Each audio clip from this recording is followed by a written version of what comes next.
Hey, EV people. February 29th, Ford got access to the Supercharger network. March 18th, Rivian got access to the Supercharger network.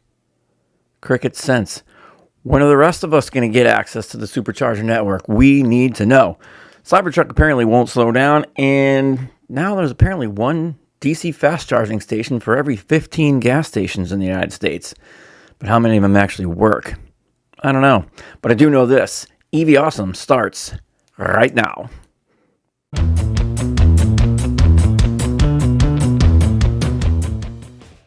Boom! It's a Friday night, EV people, and I was just sitting here thinking about this, back on February 29th, Ford got access to the Tesla Supercharger network.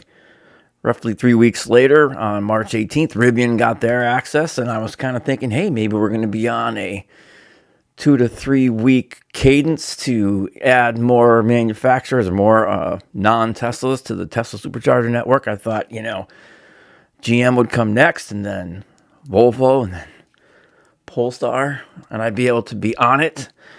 But it's been a month now, and nobody else has been added. And so I'm kind of wondering what's going on. Well, we're waiting.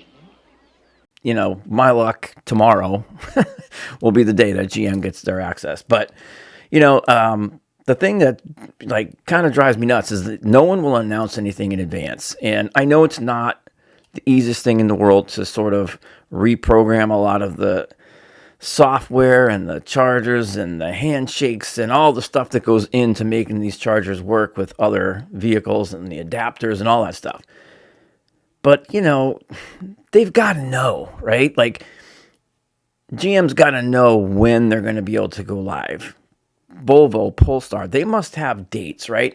And I don't know if they fear that they won't meet the dates or what it is, but it's it would be great if they would just come out and say, hey, to any GM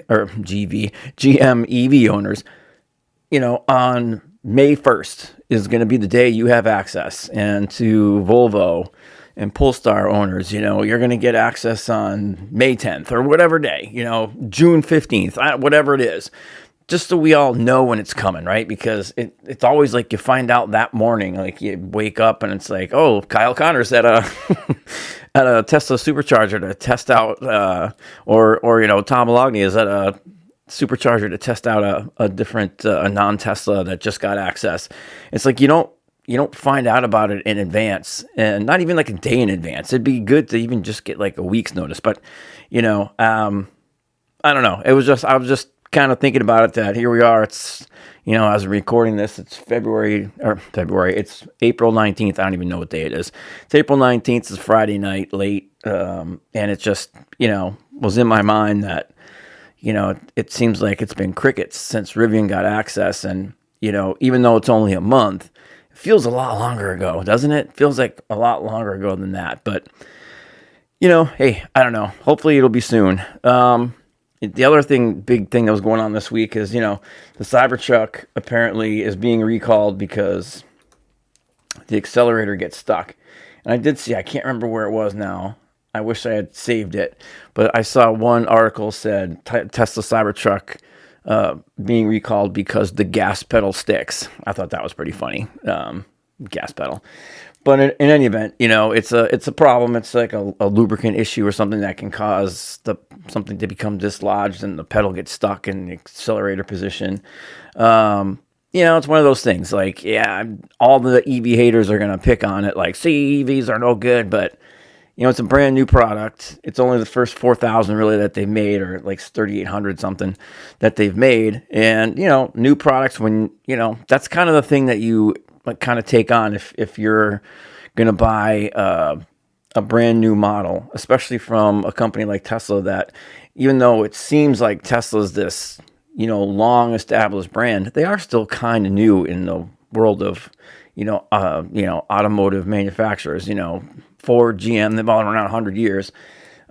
Tesla's been around for 13 years, 14 years. And they really didn't even go into real mass production until the Model 3, 7 or 8 years ago. So they are still kind of new. It's a newer product. Weird things are going to happen. I don't think it's that big of a deal. And as you know, to prove that out, just the same week, which wasn't big in the news, you didn't hear about it everywhere, but Ford is recalling 450,000 vehicles, Bronco Sports and Mavericks, because they have an issue where they lose power when you're trying to accelerate. And those are gas cars that have problems. Gas cars get recalled way more often than EVs do. And, maybe it's because there's more of them, but, when you hear about these things in the news, like the Cybertruck this week, they make it like EVs are unreliable and they constantly get recalled. It happens with all cars. I mean, they're giant machines. They're with lots of parts. So sometimes things get poorly made, in error, get bad parts from a contractor. You never know.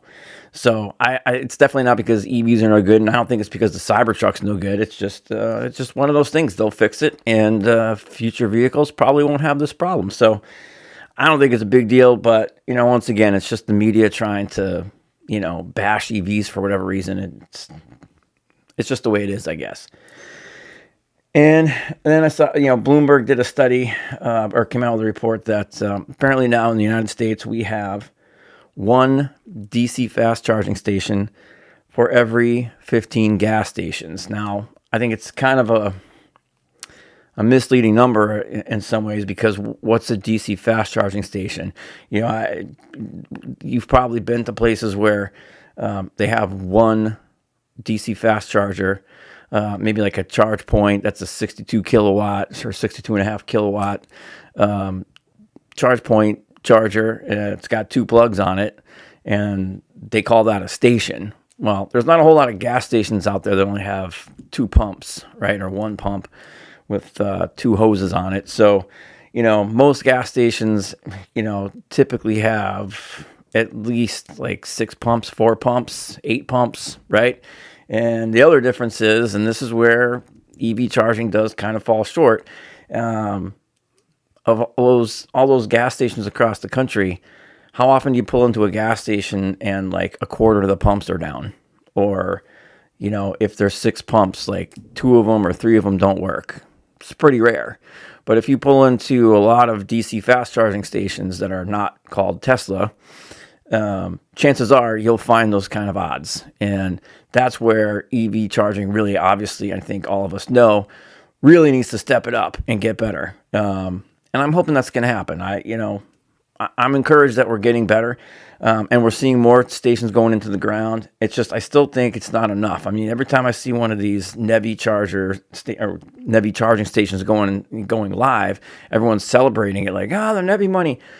But it's like 2 chargers and 4 plugs.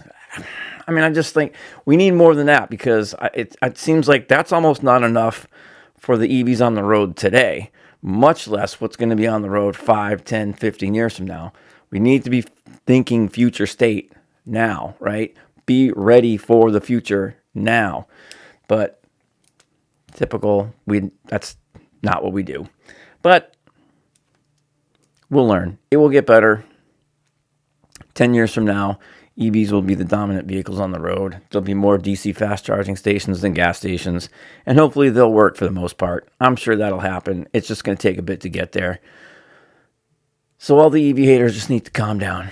It's going to be fine, because we all know that EVs are awesome, and it's okay to be awesome. I'll see you guys in the next one.